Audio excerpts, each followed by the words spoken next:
आज हम exercise 15.1 probability chapter से क्वेश्चन नंबर 20 से क्वेश्चन नंबर 25 तक कर लेंगे। मतलब इस वीडियो में इस को हम ख़त्म कर लेंगे इस एक्सरसाइज को। तो मैं पढ़ देता हूँ। इसमें कह रहा है रेफर टू एग्जाम्पल 13। एग्जाम्पल 13 में ये कह रहा है जो दो डाइस को उछाला गया है। ठीक है, आप बस इतना समझो, दो डाइस को उछाला गया है। तो इसमें कह रहा है first complete the following table. इसमें इस टेबल को जो है पूरा कंप्लीट करना है। बीच बीच में ये दे भी रखा है 2 का और 8 का और 12 का दे रखा है। मतलब ये जो इसमें ब्लैंक्स दिख रहा है आपको, इसको आपको कंप्लीट करना है। तो बहुत ही सिंपल सा क्वेश्चन है। देखो, तो दो डाइस को जब भी अगर आप उछालोगे तो उसमें जो फेवरेबल आउटकम्स होता है वो यही होता है जो मैंने यहाँ पर ऑलरेडी लिख लिया है। ये टोटल 36 आउटकम होता है। जो टोटल आउटकम होता है वो 36 होता है। ये टेबल कैसे बनाते हैं मैंने आपको इंट्रोडक्शन वाले वीडियो में मैंने बता रखा है। ये पहला डाइस का है, ये दूसरा डाइस का है, और उसके बाद ये टेबल हमने बना दिया 1 1 1 2 1 3। पहला वाला 1 ही है और दूसरा वाला हमने इसके अकॉर्डिंग चेंज करता गया। उसका सेकेंड लाइन में पहला वाला 2 ही है और इसके बाद इसके अकॉर्डिंग हमने चेंज करता गया। तीसरे में पहला वाला 3 है, 3 रहेगा, दूसरा वाला इसके अकॉर्डिंग चेंज हो गया। तो मतलब टोटल ये 36 आउटकम्स आते हैं इसके। तो मैं बताता हूँ ये क्वेश्चन में क्या क्या रहा है। देखो, इसमें सबसे पहला जो दे रखा है इसमें सम ऑन 2 डाइस, मतलब सम ऑन 2 डाइस का इसमें दे रखा है। तो आपको निकालना है जो अगर 2 डाइस को अगर आपने उछाला है या फेंका है, थ्रो करा है, तो वो जो प्रोबेबिलिटी आएगी उन दोनों का सम जो है वो 2 आना चाहिए। तो उसका प्रोबेबिलिटी 1/36 है। देखो मैं बताता हूँ। इसमें एक का दे रखा है प्रोबेबिलिटी, अगर 2 आने की पॉसिबिलिटी है, प्रोबेबिलिटी है, तो उसका 1/36 है। ठीक है, अब देखो अगर मैं थ्रो करूँ डाइस को तो 1 और 1 आएगा तो तभी ये 2 होगा, और 2 आने की प्रोबेबिलिटी सिर्फ एक ही है इसमें, और तो कुछ नहीं है ना। अगर आप दोनों को सम करो तो 2 आ रहा है किसी का, ये 3 आ जाएगा, ये 4 हो जाएगा, ये 3 हो जाएगा, ये 4 हो जाएगा। मतलब 1 और 1 को अगर आप ऐड करोगे तभी जा करके वो 2 होगा। तो इसकी फेवरेबल आउटकम कितना हो गया 1, और टोटल आउटकम कितना है 36। तो 1/36। तो पहला टेबल यही है 1/36। आपको क्या करना है 3 का निकालना है, 4 का निकालना है। तो इसी तरीके से तो हम क्या करते हैं 3 और 4 का मैं आपको इसी टेबल की हेल्प लेकर के मैं आपको बताता हूँ। तो मैंने लिख रखा है सम ऑन 3 डाइस, मतलब आपका जो है सम इक्वल 3 मैं लिख देता हूँ सिंपल सी लैंग्वेज में, सम इक्वल 3। ठीक है, तो आपको प्रोबेबिलिटी निकालना है जो मैं आउटकम आया उसका सम जो है वो 3 हो जाए। तो सम अगर 3 हो जाएगा तो यानी कि इसमें क्या क्या हो जाएगा, एक तो ये हो जाएगा, इन दोनों को अगर आप ऐड करोगे तो 3 होगा, ये होगा ना, इन दोनों को ऐड करोगे तो 3 होगा, और इसको ऐड करोगे तो 3 होगा। और आप देख लो कोई भी नहीं है, ये 4 हो जाएगा, ये 4 हो जाएगा, ये 4 हो जाएगा, ये 5 हो जाएगा। मतलब और अगर आप देखोगे तो नहीं होगा, सिर्फ 2 ही इसका फेवरेबल आउटकम है। तो इसमें कितना आ जाएगा ऊपर में 2, और टोटल आउटकम कितना है 36। तो 36, तो ये कितना हो जाएगा 2 1 जा 2, और ये हो जाएगा 18। तो 1/18 हो गया इसका आंसर। ठीक है, अब हम निकाल लेते हैं probability of sum equal to 4। ठीक है, सम इक्वल टू 4 मतलब 4 आना चाहिए था, 4 आना चाहिए अगर मैं ऐड करूं तो। देखो तो 4 आने के लिए एक तो ये होगा, एक ये भी होगा, और क्या होगा, एक ये भी होगा, और देखो तो ये आ जाएगा 3 1 4, 2 2 4 और 3 1 4, और तो कुछ नहीं आए, और कोई नहीं आपको दिखेगा, सब बड़ा ही हो जाएगा, 4 से बड़ा ही होगा। तो ये 3 फेवरेबल आउटकम आया। तो इसका कितना हो जाएगा, इसका आ जाएगा 3/36। तो 3 1 जा 3 और 3 1 जा 3 और 3 2 जा 6। तो यानी कि इसका 1/12 हो जाएगा इसका आंसर। सेकेंड पार्ट में 1/12 हो जाएगा। ठीक है, उसी तरीके से हम निकाल लेंगे जो 5 होगा। तो हम निकाल लेते हैं प्रोबेबिलिटी सम इक्वल 5। तो जिन का सम 5 होगा वही निकालेंगे हम। देखो तो 5 किसका हो सकता है, एक इसका होगा, ठीक है, 3 2 5 इसका होगा, और ये हो जाएगा, और 4 1 ये भी हो जाएगा। तो 1 2 3 4 आ गया। तो ये आ जाएगा 4/36। तो इसे आप कैंसिल कर दो, वैसे आंसर जो है पीछे वैसे ये इसी फॉर्म में दे रखा है। तो आप चाहे तो इसी फॉर्म में यहाँ पर छोड़ सकते हो, नहीं तो आप इसे कैंसिल कर दो, कैंसिल भी आप कर सकते हो। तो अगर आप इसे कैंसिल करोगे कितना हो जाएगा 2 2 जा 4 और 18, 2 1 जा 2 और 2 9। तो यानी कि ये 1/9 हो जाएगा इसका आंसर। आप चाहे तो इसी फॉर्म में छोड़ सकते हो, इसको भी इसी फॉर्म में छोड़ सकते हो, इसको भी इसी फॉर्म में छोड़ सकते हो, पीछे टेबल में यही दे रखा है इसी फॉर्म में। तो आप इसे कैंसिल कर दो, कोई बात नहीं, ये भी आंसर आपका करेक्ट है। अब हम निकाल लेते हैं probability of sum equal to 6। जो वैसे प्रोबेबिलिटी निकालना है जिसका सम जो है वो 6 हो। तो इसके लिए क्या करना पड़ेगा, देखते हैं टेबल को हम। देखो ये टेबल बना लोगे ना तो आपको इजीली समझ में आ जाएगा, ठीक है। तो इसलिए मैंने यहाँ पर बनाया, जैसे ये रहा 6 आएगा तो एक तो ये है और एक ये भी है, एक ये भी है और एक ये भी है, तो 1 2 3 4 ही आएगा और एक ये भी आएगा, क्योंकि 5 और 1 को ऐड करोगे तो ये भी तो 6 होगा। तो कितना आया 1 2 3 4 5 आ गया, तो ये आ जाएगा आपका 5/36, यही हो जाएगा आंसर। ये तो कैंसिल होगा नहीं, ठीक है, 5/36। अब हम देख लेते हैं 6 का, ये 6 का तो हो गया, 7 का देखते हैं। Probability of sum equal to 7 आना चाहिए उसको सम करके। तो देखो एक तो ये हो जाएगा, एक ये होगा 5/2 7, एक ये होगा, ये भी होगा एक, ठीक है, और एक ये भी हो जाएगा 7 और एक ये भी होगा और एक ये भी होगा, ठीक है। देखो मैंने इसे जिसे डार्क करके लिख रखा वही होगा और नहीं होगा इसमें कुछ भी। तो देखो 1 2 3 4 5 6, तो ये आ जाएगा 6, ये आ जाएगा आपका 6/36, ठीक है। तो 6 1 जा 6, 6 6 जा 36, तो ये आ जाएगा आपका 1/6 हो गया इसका आंसर। वैसे पीछे टेबल में 6/36 ही है, तो आप इस फॉर्म में भी छोड़ सकते हो। अब हम सम देखो 8 का जो है इसमें दे रखा है, 8 का दे रखा है 5/36, तो 8 का हम नहीं निकालेंगे, 9 का निकालते हैं। 9 10 और 11 बनाया गया है यहाँ पर। 9 का देख लेते हैं, 9 का कौन कौन सा आएगा। देखो अब इसमें तो आएगा नहीं, इसमें भी नहीं आएगा, देखो इसमें भी किसी को अगर आप ऐड करोगे तो 9 नहीं आएगा, इसमें भी नहीं आएगा, इसमें भी नहीं आएगा। 5 और 3 8 हो जाएगा, ये आ गया 9, ठीक है। 3 और 6 आ गया 9, और इसमें ये रहा, ये आ जाएगा 9, ठीक है, और ये आ जाएगा 9 और ये आ जाएगा 9। 1 2 3 4 4 आ गया, तो ये आ जाएगा आपका 4/36। आप इसी फॉर्म में छोड़ दो, नहीं तो आप इसे कट कर दो, तो ये आ जाएगा 1/9, ठीक है। ये हो गया इसका आंसर। अब हम निकाल लेते हैं प्रोबेबिलिटी ऑफ सम ऑफ 10। तो 10 का कितना हो जाएगा, फर्स्ट पार्ट में तो होगा नहीं, दूसरे में भी नहीं है, ये भी नहीं होगा, ये तो 9 ही हो जाएगा, और इसमें ये रहा, एक तो ये हो जाएगा 10 करोगे, एक ये हो जाएगा और एक ये हो जाएगा, 3 हो जाएगा, तो 3/36। समझ में आ रहा होगा आपको, इजी सा क्वेश्चन है। 3 1 जा 3, 3 1 जा 3, 3 2 जा 6, यानी कि 1/12 हो गया इसका आंसर, ठीक है। अब probability of sum equal to 11, इसका निकाल लेते हैं। अब 11 आने की प्रोबेबिलिटी क्या हो जाएगी, तो देखते हैं। ये एक तो ये हो गया, ठीक है, और एक ये हो गया, 2 ही होगा, ठीक है। तो लिख देते हैं हम 2/36, ये आ जाएगा 1/18। यही हो गया इसका आंसर। टेबल इसका कंप्लीट हो गया है। 12 का देखो 1/36 है, तो ये तो दे ही रखा है, ठीक है। टेबल आपका कंप्लीट हो गया। अब इसका हम सेकेंड पार्ट कर लेते हैं। सेकेंड पार्ट में क्या कह रहा है, ये फर्स्ट पार्ट था, सेकेंड में कह रहा है जो students argues that here is 11 possible outcome 2 3, देखो 12, therefore each of them has a probability 1/36। देखो do you agree with this argument, justify your answer. देखो बहुत ही आप खुद सोचो, जिसमें दे रखा है इसमें टोटल 11 पॉसिबल आउटकम है। मैंने आपको यहाँ पर जो ये बताया था, इसमें ये टोटल 11 पॉसिबल आउटकम है या 36 है, इसमें आउटकम कितना है 36 है, लेकिन वो एक लड़का है, एक स्टूडेंट है जो कह रहा है जो इसमें 11 आउटकम्स है। तो आपको क्या समझ में आया, आपको ये समझ में आया कि ये क्या है, do you agree with this argument. नहीं, क्यों, क्योंकि ये तो स्टेटमेंट ही यहाँ पर गलत है, इसमें 11 नहीं है 36 है, तो मैं लिख दूंगा यहाँ पर नो। यही हो जाएगा आपका answer, know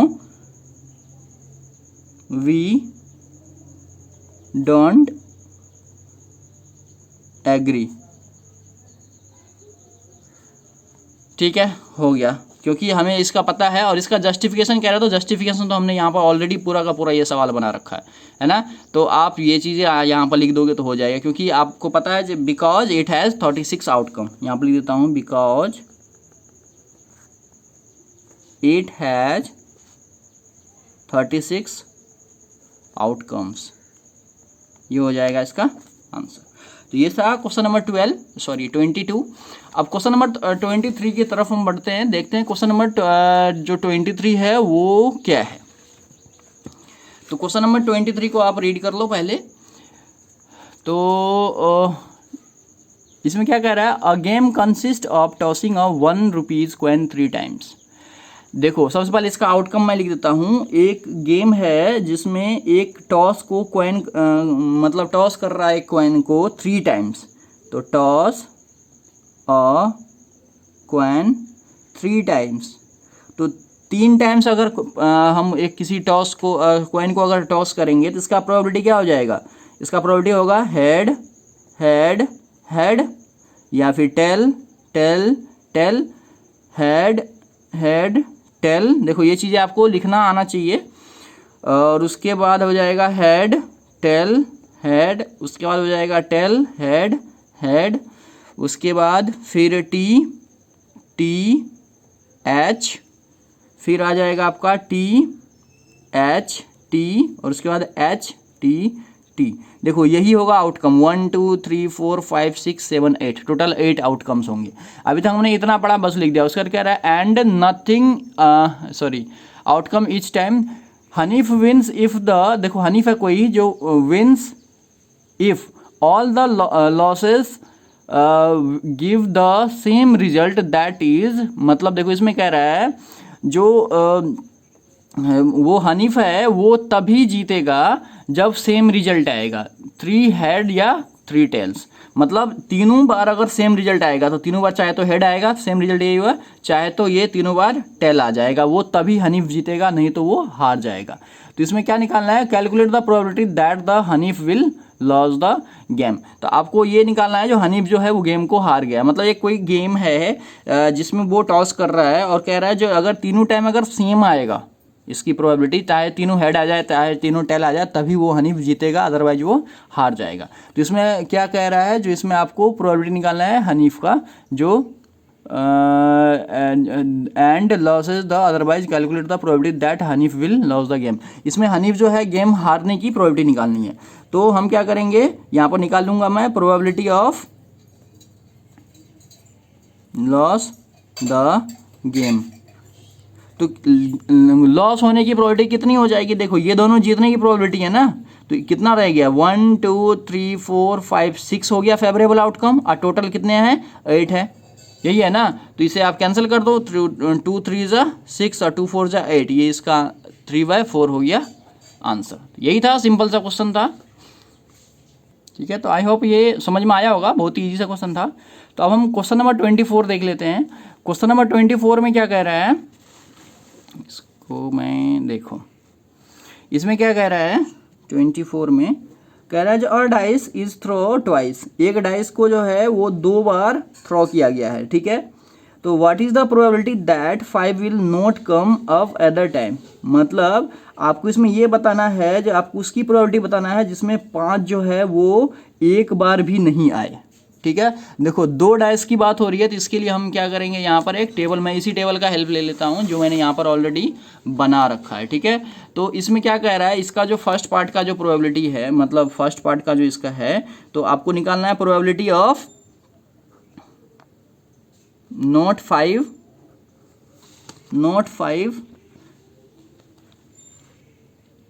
at the time.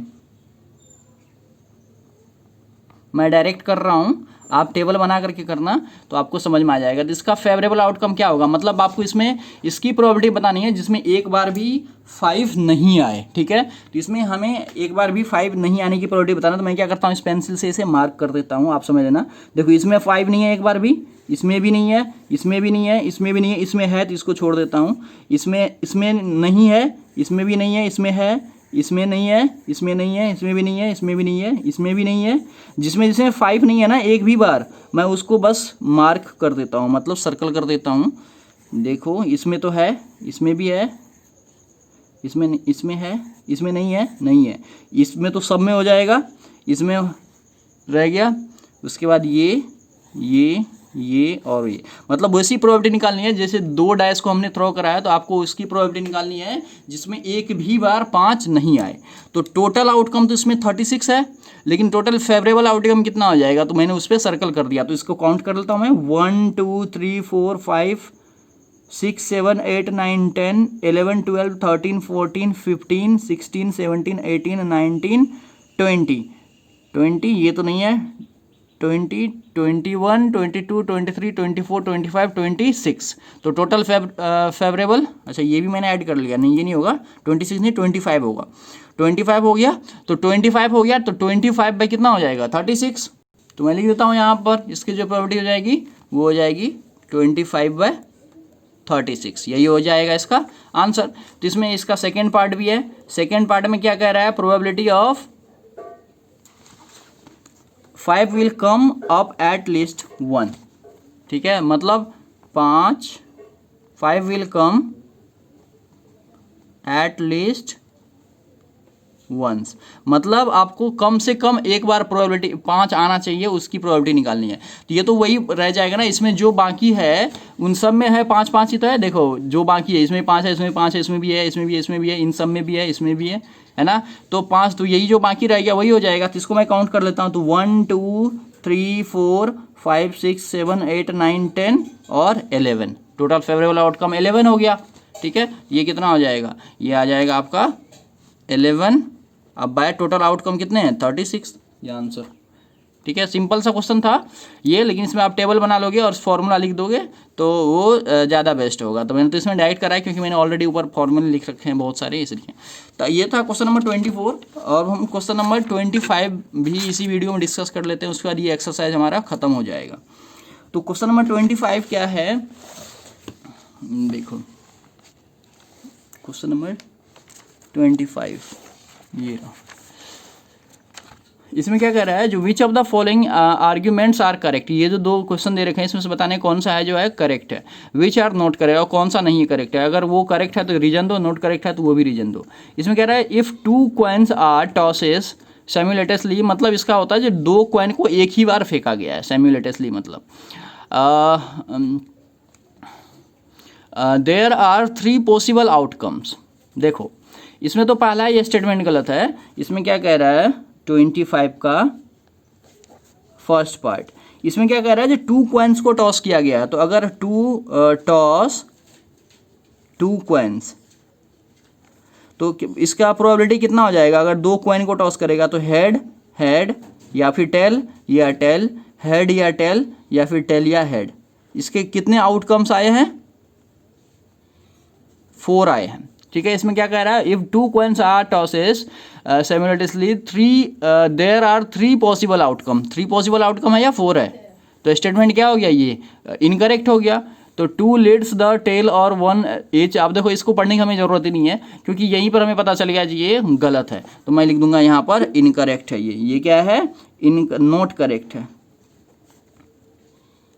और इसका रीज़न यही हो जाएगा, जस्टिफिकेशन, क्योंकि हमने निकाल के दिखा दिया इसमें 4 आउटकम्स है, ठीक है।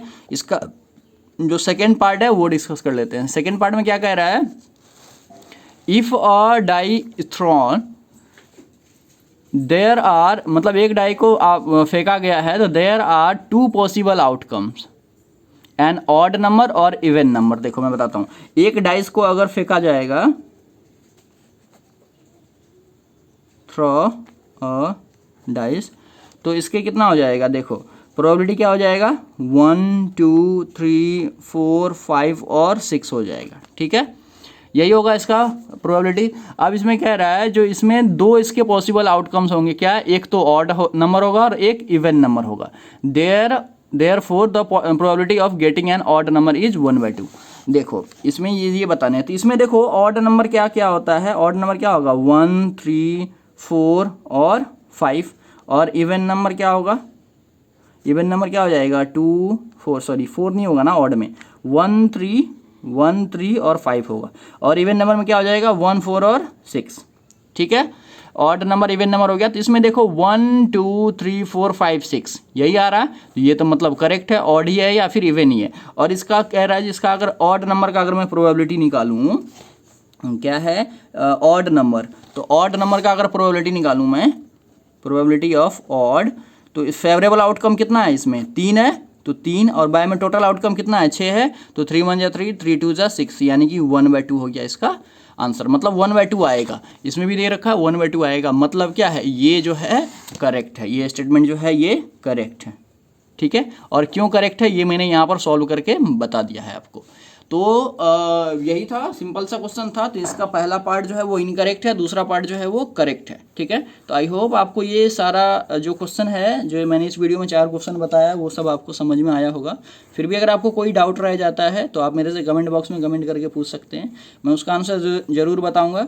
अगर आपको ये पूरा चैप्टर का वीडियो अगर अच्छा लगा हो तो आप प्लीज़ मेरे इस चैनल को लाइक शेयर और सब्सक्राइब करें।